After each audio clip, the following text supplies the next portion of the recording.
Hello students, कैसे हैं आप सब लोग। तो आज हम कैश फ्लो स्टेटमेंट का जो भी थ्योरेटिकल पोर्शन है, बेसिकली कैश फ्लो के दो पार्ट में क्वेश्चन आता है। एक आता है एक एक नंबर के दो क्वेश्चन, एक आता है 6 नंबर का एक क्वेश्चन। तो जो 6 नंबर का क्वेश्चन है वो पूरा का पूरा प्रैक्टिकल है, लेकिन जो एक एक नंबर के दो क्वेश्चन आते हैं वो थ्योरेटिकल होते हैं। और मैं आपको सारे इंपॉर्टेंट पॉइंट्स भी बताऊंगा इसके अंदर, कौन कौन से पॉइंट्स आते हैं एग्जामिनेशन में, एडिशन पॉइंट उसकी बात भी करेंगे, और जो थोड़ी बहुत थ्योरी इसके अंदर है वो भी हम अच्छे से आज की वीडियो में खत्म कर देंगे। और ये हमारा आखिरी चैप्टर है। हमने शुरुआत किया था क्लास चैप्टर 1 से क्लास, आज हम यहाँ पे एंड में पहुंचे हैं। अभी चैप्टर नंबर क्लास आपका फाइनेंशियल का 5th चैप्टर, यानी कि पूरी तरीके से आज इसको एंड कर देंगे। कैश फ्लो स्टेटमेंट की बात करें अगर, इट इज अ स्टेटमेंट, ये एक स्टेटमेंट है जो बेसिकली अकाउंटिंग स्टैंडर्ड 3 के रूल्स के अकॉर्डिंग बनता है, क्योंकि रिवाइज्ड है, AS3 रिवाइज्ड। तो एक ऐसा स्टेटमेंट है जो कैश फ्लो को शो करता है, कैश का इनफ्लो और कैश का आउटफ्लो शो करता है। लेकिन जब भी हम बात करते हैं कैश फ्लो, फ्लो का मतलब तो इनफ्लो और आउटफ्लो है, आना मतलब इनफ्लो, जाना मतलब आउटफ्लो। लेकिन ये जब कैश है वो खाली कैश नहीं है, कैश एंड कैश इक्विवेलेंट्स है। कैश की अगर हम बात करेंगे तो cash and cash equivalent during an accounting period from operating, investing, financing. आपको पता है 3 तरह की एक्टिविटी होती है कैश फ्लो के अंदर। बिजनेस को चला रहे हो, चलाने के लिए जो भी काम आप करते हो वो ऑपरेटिंग है। अगर आप इन्वेस्ट करते हो कहीं फिक्स असेट में, मशीनरी में, ऑब्वियसली अगर आप बिजनेस चला रहे हो तो वहाँ पे एक बड़ा इन्वेस्टमेंट लगा रहता है, वो इन्वेस्टिंग एक्टिविटी है। और जहाँ पे आप बोरो करते हो फाइनेंस को, that is called financing activity, और ये AS3 के अकॉर्डिंग बनता है। ऑब्जेक्टिव जो है कैश फ्लो का, टू डिटरमाइन, कई बार एक नंबर में आता है। तो ऑब्जेक्टिव क्या है? Determine the cash inflow and outflow from operating, investing and financing activity. ये कैश फ्लो बनाने का ऑब्जेक्टिव है। तो बहुत सारे ऐसे क्वेश्चंस आते हैं जिससे पैसा आता है, तो ध्यान से सुनना क्लास। कब पैसा आता है? कोई भी चीज अगर आप सेल कर रहे हो तो पैसा आएगा, कोई भी चीज परचेज कर रहे हो तो पैसा जाएगा। अब क्वेश्चन कई बार आपको कंफ्यूज करता है कि 50,000 की एक मशीन थी जिसको 40,000 में बेच दिया, और 50,000 की मशीन थी जिसको तुमने 60,000 में बेच दिया। दोनों ही केसेस में क्लास पैसे का इनफ्लो हो रहा है, पैसा आ रहा है। अगर आप 40 में बेचोगे तो भी पैसा 40 आएगा, 60 में बेचोगे तो भी 60,000 रुपये आएगा। यानी कि जब भी आप क्लास कोई चीज़ सेल करोगे तो पैसा आएगा, और परचेज करते हो तो पैसा जाता है। इसमें आपको ज़्यादा कन्फ्यूजन नहीं होगा। कन्फ्यूजन कहाँ होता है? Propose dividend. डिविडेंड आपने प्रपोज किया है, तो प्रपोज किया है आपने, पेड नहीं किया, तो प्रपोज डिविडेंड क्लास इसमें कुछ भी नहीं होगा, नो फ्लो ऑफ कैश। जब डिविडेंड पेड करोगे तब क्लास कैश का आउटफ्लो होगा। सिमिलरली अगर आपने पैसा बैंक में जमा किया, ये ध्यान रखना, cash deposited into bank, cash deposited into bank, आपने पैसा बैंक में जमा किया, या कैश विड्रॉन फ्रॉम बैंक, आपने बैंक से पैसा निकाला, ये दोनों ही केसेस में क्लास नो फ्लो होता है। यानी कि ना ही पैसा आ रहा है ना ही पैसा जा रहा है। कैश एंड कैश इक्विवेलेंट के अंदर ही कैश और बैंक आ जाता है। तो अगर आप जमा करते हो, निकालते हो, देयर इज नो फ्लो, यहाँ पे कोई फ्लो नहीं होगा। इसके अलावा अगर आपने बोनस इशू दे दिया, आपने बोनस इशू दे दिया, यानी कि आपने क्लास बोनस शेयर इशू कर दिया। Generally class company bonus share 3:1, 5:1, 2:1 में इशू करती है। 3 शेयर को 1 शेयर फ्री, 5 शेयर को 1 शेयर फ्री, 2 शेयर को 1 शेयर फ्री। और ये जब बोनस इशू करते हैं तो नीचे तो शेयर कैपिटल लिख देते हैं, आपने शेयर इशू कर दिया, लेकिन बैंक डेबिट नहीं होता उसमें क्लास। आप जो भी रिजर्व है, लाइक सिक्योरिटी प्रीमियम रिजर्व है, कैपिटल रिजर्व, इसको आप डेबिट करते हो। तो कंपनी जब भी बोनस देती है, सिक्योरिटी प्रीमियम रिजर्व और कैपिटल रिजर्व को कम करके उसमें से पैसा निकाल के शेयर होल्डर को क्लास बोनस देती है, शेयर कैपिटल इशू करती है। लेकिन इसमें कोई पैसा आ नहीं रहा, कोई पैसा जा नहीं रहा, तो बोनस इशू से भी नो फ्लो ऑफ कैश होता है। अकाउंटिंग ट्रीटमेंट की बात करूं, कभी भी क्लास अगर शेयर इशू हुए हैं और फ्री में इशू हुए हैं तो उसे क्लास कैश फ्लो में रिकॉर्ड नहीं किया जाता। दूसरी बात है क्लास, आपने डिबेंचर्स को रिडीम कर दिया, राइट, आपने या फिर डिबेंचर्स इशू कर दिया, और फॉर परचेज ऑफ मशीनरी, जो आपने अदर देन कैश के अंदर पढ़ रखा है ना, फॉर परचेज ऑफ मशीनरी, आपने मशीन खरीदने के लिए, आपने मशीनरी को खरीदने के लिए डिबेंचर इशू किया या शेयर इशू किया, तो ये भी क्या है क्लास? नो फ्लो, क्योंकि ना ही पैसा आ रहा है इसके अंदर ना ही पैसा जा रहा है। आपने शेयर और डिबेंचर इशू किया, बदले में पैसा नहीं लिया, मशीन ले लिया, फर्नीचर ले लिया, कोई और एसेट आपने खरीद लिया, तो इससे नो फ्लो ऑफ कैश है, ना ही पैसा आता है इससे ना ही पैसा जाता है। तो ये चीज़ें जितनी भी हैं क्लास आप ध्यान रखना, ये नो फ्लो की चीज़ें हैं। एक नंबर का क्वेश्चन आ सकता है, कैश आ रहा है जा रहा है। दूसरा जो क्वेश्चन पूछा आता है कि वो कौन सी एक्टिविटी का पार्ट होगा, ऑपरेटिंग एक्टिविटी, इन्वेस्टिंग एक्टिविटी और फाइनेंसिंग एक्टिविटी। तो मैं बार बार बोल रहा हूँ, फिक्स एसेट्स और इन्वेस्टमेंट, ठीक है। इसके अलावा इसके अंदर होता है गुडविल परचेज्ड, गुडविल परचेज्ड। तो ये चीजें क्लास इन्वेस्टिंग एक्टिविटी का पार्ट होता है। Purchase of fix asset, sales of fix asset, purchase of investment, sales of investment, और या फिर क्लास उस इन्वेस्टमेंट से कोई इनकम आई, इंटरेस्ट रिसीव्ड। ध्यान रखना, इंटरेस्ट रिसीव्ड आता है पेपर में, लिख देता हूं। रिसीव्ड अगर है, चाहे वो इंटरेस्ट हो चाहे वो डिविडेंड हो, अगर आपने रिसीव किया है तो क्लास वो इन्वेस्टिंग का पार्ट होगा। अगर आपने पेड किया होगा, यही सेम चीज अगर आपने पेड किया है तो वो फाइनेंसिंग का पार्ट है। बिकॉज फिक्स असेट्स और इन्वेस्टमेंट्स और गुडविल परचेज, ये तीनों चीजें क्लास इन्वेस्टिंग एक्टिविटी का पार्ट है। इस तीनों के तीनों चीजें क्लास इन्वेस्टिंग एक्टिविटी का पार्ट है। जबकि share debentures, issue of shares, issue of debentures, या आपने क्लास लोन लिया है, ये सारी की सारी चीजें, या फिर इंटरेस्ट पेड, लोन लिया, लोन लौटाया, शेयर इशू किया, शेयर को क्लास रिडीम किया, डिबेंचर्स इशू किया, डिबेंचर रिडीम किया, इंटरेस्ट पेड हो गया या डिविडेंड पेड हो गया, ये सारी चीजें क्लास किसका पार्ट है? फाइनेंसिंग एक्टिविटी, बिकॉज ये फाइनेंस से रिलेटेड है। तो कौन सी चीज कौन सी एक्टिविटी में जाता है ये जरूर पता होना चाहिए आपको। यहां से भी 1 मार्क का क्वेश्चन पूछा जाता है। अब होता क्या है क्लास, अगर शेयर परचेज लिखा है तो वो फिर इन्वेस्टमेंट है। शेयर इशू, अगर कंपनी शेयर इशू करती है तो शेयर इशू करना फाइनेंसिंग एक्टिविटी का काम है। लेकिन अगर आप शेयर परचेज कर रहे हो तो वो इन्वेस्टमेंट है, वो इन्वेस्टिंग एक्टिविटी के अंदर आएगा। लोन जनरली ये वो है जो लाइबिलिटी साइड होता है, लाइबिलिटी। तो आपने लोन लिया है तो वो लाइबिलिटी है, लेकिन अगर आपने किसी को लोन दे दिया, लोन दिया किसी को, तो वो एसेट है। लोन लेना लाइबिलिटी है, लोन देना एसेट। अगर मैंने लोन लिया है तो वो कर्जा है, टेंशन है, सरदर्दी है। लेकिन किसी को लोन अगर मैंने दिया है फिर तो वो एसेट है। तो लोन देना एसेट है, लोन लेना लाइबिलिटी है। तो अगर आपने लोन दिया है तो वो इन्वेस्टिंग एक्टिविटी का पार्ट होगा। अगर आपने लोन दिया है तो वो इन्वेस्टिंग एक्टिविटी का पार्ट होगा। ये बात आप ध्यान रखना, राइट। नेक्स्ट है treatment of some special item in cash flow statement. बहुत सारी ऐसी चीजें हैं जिनका डबल ट्रीटमेंट होता है कैश फ्लो स्टेटमेंट में, ध्यान रखना। सबसे पहली चीज जो है क्लास वो है गुडविल। तो अगर गुडविल राइट ऑफ है, अगर गुडविल को राइट ऑफ कर रहे हो तो ऑपरेटिंग में प्लस, ठीक है।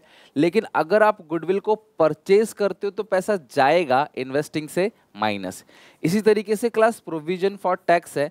प्रोविजन फॉर टैक्स मेड अगर है तो ऑपरेटिंग में प्लस, और अगर आपका टैक्स पेड है तो ऑपरेटिंग से माइनस। एक बात हमेशा ध्यान रखना, इनकम टैक्स रिफंड अगर तुमको क्लास आ जाता है, इनकम टैक्स रिफंड या टैक्स रिफंड, तो इस टैक्स रिफंड को ऑपरेटिंग से भी माइनस करना है और ये जो टैक्स पेड है उससे ही माइनस करना है। मतलब मान लो टैक्स मेड है 20 रुपए, टैक्स पेड है 17 रुपए, और इनकम टैक्स रिफंड है 3 रुपए।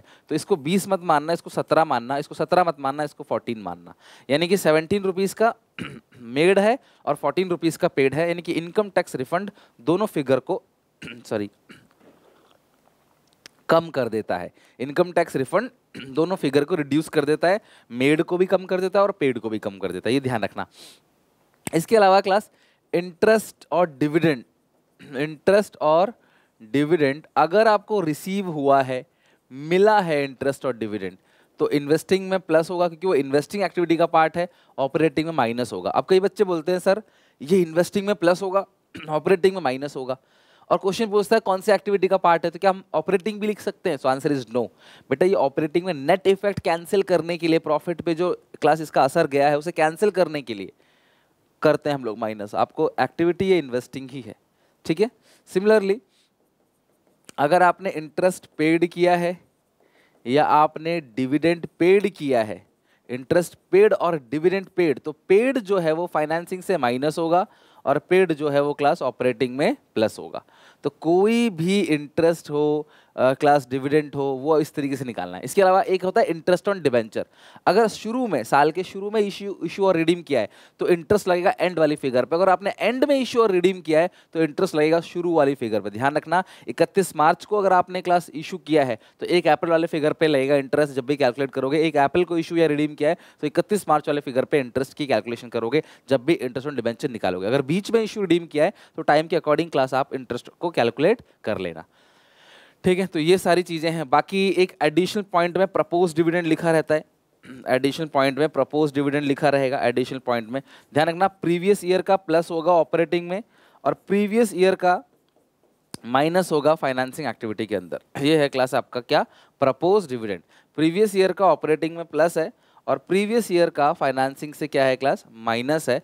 ये है क्लास आपका special item cash flow statement के अंदर। गुडविल हो गया, प्रोविजन फॉर टैक्स हो गया, इंटरेस्ट डिविडेंड हो गया, इसके अलावा क्लास प्रपोज डिविडेंड जो है वो भी हम लोगों ने कर लिया। ऑलमोस्ट हमने सारी की सारी चीज़ें खत्म कर दी। और एक एक्स्ट्रा पॉइंट ज़्यादातर पूछा आता है, अगर एडिशनल पॉइंट में लिखा है डिविडेंड पेड या इंटरिम डिविडेंड पेड, तो इंटरिम डिविडेंड पेड अगर लिखा है या खाली लिखा है डिविडेंड पेड, तो ये जो डिविडेंड पेड है ये ऑपरेटिंग में प्लस होगा और फाइनेंसिंग से माइनस होगा। इस तरीके से क्लास जितने भी पॉइंट बन सकते थे मैक्सिमम जो उसके अंदर इंपॉर्टेंट पॉइंट्स हैं वो मैंने आपको रिवीजन करा दी, राइट। अच्छा, अब बात करते हैं अगर दो अकाउंट, अगर हाँ एडिशनल पॉइंट में डेप्रिसिएशन है, ऊपर भी डेप्रिसिएशन है, दो अकाउंट बनाना, फिक्स एसेट्स अकाउंट और एक्यूमुलेटेड डेप्रिसिएशन अकाउंट, वो मत भूलना। अच्छा, अब फाइनेंशियल कंपनी कौन सा होता है class, banks, non banking financial corporation, ये सब क्लास होता है फाइनेंसिंग कंपनी। तो ये जो फाइनेंशियल कंपनी है इनकी सारी चीजें ऑपरेटिंग एक्टिविटी का पार्ट है। लाइक ये लोग लोन लेते हैं, लोन देते हैं, इनका रोज का काम है लोन लेना, लोन देना, इंटरेस्ट देना, इंटरेस्ट लेना, इनका डेली का काम है। तो इसीलिए ये जितने भी हमारे फाइनेंसिंग एक्टिविटी में आती है ना, फाइनेंशियल कंपनी का वो सारा का सारा ऑपरेटिंग एक्टिविटी के अंदर आता है। लोन लेना, लोन देना, इंटरेस्ट रिसीव, इंटरेस्ट पेड, ध्यान रखना एक फाइनेंशियल कंपनी, एक बैंक के लिए वो सारी चीजें ऑपरेटिंग एक्टिविटी का काम है, क्योंकि बैंक का रोज का ही काम यही है, बैंक का ऑपरेटिंग नेचर का काम ही यही है, लोन लेना, लोन देना। ठीक है। नॉन फाइनेंशियल कंपनी मतलब मैन्युफैक्चरिंग कंपनी, जो हम लोगों ने क्लास अब तक हमने पढ़ा है, जो भी वो नॉन फाइनेंशियल कंपनी का पढ़ा हुआ है कि ये चीज़ ऑपरेटिंग में, ये चीज़ फाइनेंसिंग में, ये चीज़ इन्वेस्टिंग में। लेकिन जो फाइनेंशियल कंपनी है, बैंक्स है, उनके लिए वो सारी चीज़ें क्लास ऑपरेटिंग में आती हैं। तो इससे क्लास क्वेश्चन पूछा सकता है। एक नंबर क्वेश्चन ये भी पूछ सकता है छोटा सा कि कैश इन हो रहा है, आउट हो रहा है, ये बताओ कितना अमाउंट इन और आउट हो रहा है, कितना अमाउंट इन्वेस्टिंग में आएगा, कितना अमाउंट फाइनेंसिंग में आएगा, इस तरीके से भी क्लास बोल सकता है। इसके अलावा अगर मैं स्पेशल पॉइंट्स की बात करूं, एक अर्थक्वेक वाला पॉइंट आ सकता है, अर्थक्वेक। तो अगर क्लास कोई अर्थक्वेक आ गया, यही लॉस हो गया, कोई ऐसा लॉस, जल गया, फायर हो गया, इस तरीके से, तो उसमें जो भी लॉस हो रहा है वो ऑपरेटिंग में प्लस करोगे सबसे ऊपर वाले पोर्शन में, transfer to journalism, interim dividend, propose dividend, provision for tax, उसके नीचे जो भी लॉस है एक्स्ट्रा ऑर्डिनरी, इसको बोलते हैं एक्स्ट्रा ऑर्डिनरी आइटम, तो उसमें जो भी लॉस हुआ है उसे प्लस करोगे। और अगर वो इंश्योर है और उससे कोई इंश्योरेंस क्लेम मिला है तो उसे माइनस करोगे। Loss by extra ordinary item वो ऑपरेटिंग में प्लस करना है, और कोई उससे इनकम आती है, कोई इंश्योरेंस क्लेम मिला है, कोई गुड्स जल गया तो ऑपरेटिंग में प्लस होगा, और उससे कोई क्लेम मिला तो ऑपरेटिंग से क्या होगा, माइनस होगा। यह बात आप ध्यान रखना। और एक बात आप ध्यान रखना, अगर आपको एडिशन पॉइंट टैक्स पेड लिखा है 10,000 का, तो पक्की बात है प्रोविजन फॉर टैक्स मेड भी 10,000 का होगा। पेड 10,000 है तो मेड भी हुआ होगा, बिना मेड के तो पेड होता नहीं है, तो मेड भी 10,000 है। डिविडेंड पेड 50,000, तो डिविडेंड पेड हमेशा फाइनेंसिंग एक्टिविटी होती है, चाहे वो कैसी भी कंपनी हो, चाहे वो बैंक हो, चाहे नॉन बैंकिंग फाइनेंशियल इंस्टीट्यूशन हो, या फिर क्लास कोई trading company, retailing company, manufacturing company, कोई भी कंपनी हो। Dividend paid is always consider, लिख लो, dividend paid is always consider as an financing activity, as a financing activity, चाहे वो कोई भी कंपनी हो, ये ध्यान रखना। तो ये लॉस का आगे समझ, अगर आपको डिविडेंड पेड लिखा हुआ है 50,000, तो हम पक्की बात है उसका प्रोविजन बनाया होगा, बिना प्रोविजन बनाए आप डिविडेंड को पेड नहीं कर सकते। इसीलिए क्लास अगर आपने डिविडेंड पेड किया है तो वो फाइनेंसिंग से माइनस है और उसको आपने ऑपरेटिंग में प्लस भी करना है, ये बात आप ध्यान रखना, ठीक है। अर्थक्वेक वाला पॉइंट समझ आ गया।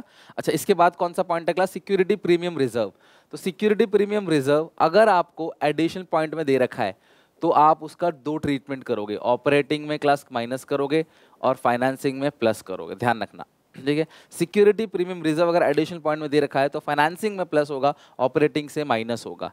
प्रीमियम ऑन रिडम्पशन, अच्छा अगर ये एसपीआर आपको बैलेंस शीट के अंदर दे रखा है तो ओनली फाइनेंसिंग में प्लस होगा, जो भी इंक्रीज हो रहा है, ठीक है। अगर डिक्रीज हो रहा है तो पक्की बात है ये डिक्रीज हो रहा होगा बोनस इशू से, और कभी डिक्रीज नहीं होगा, तो बोनस इशू भी होगा उसको भी इग्नोर करो, एसपीआर डिक्रीज हो रहा है उसको भी इग्नोर करो।